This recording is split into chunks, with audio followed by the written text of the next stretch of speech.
biggest and most obvious difference is that Mustangs are wild. You know, they're untouchable. Although they may come up to you, like I've heard a lot of people say at these events, you know, some horses will come up to them and let them pet them. They say, oh, it can't be too hard because you're letting them pet them. But sometimes those horses, when you get into training them, are actually more assertive and more aggressive than the ones that are skittish and standoffish.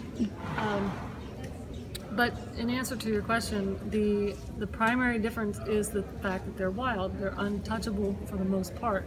In a situation like that where it's one-on-one in the round pen, that same horse that let you pet him from across the panel is going to run from you.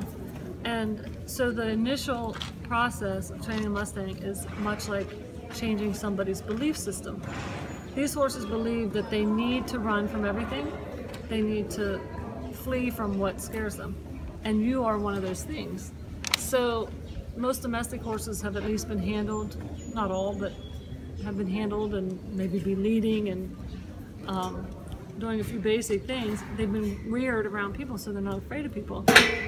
But the Mustangs, you have to spend a lot of time up front just getting them to desensitize to you and change their belief that you're not going to hurt them. So the whole idea, like my premise when I first start the Mustangs, is they have enough energy on their own to move. One of the primary training philosophies is you want to be able to move that horse's feet and demonstrate to them that you're the leader of that herd, and you do that by taking charge of the direction, motion, and speed of their feet initially. Okay, so in the round pen training, we teach them to walk, trot, and canter based on our cues. We can teach them that I want you to turn now, I want you to turn in, or I want you to turn out, I want you to speed up, I want you to slow down. And by doing that, you're effectively communicating with them much like another horse would.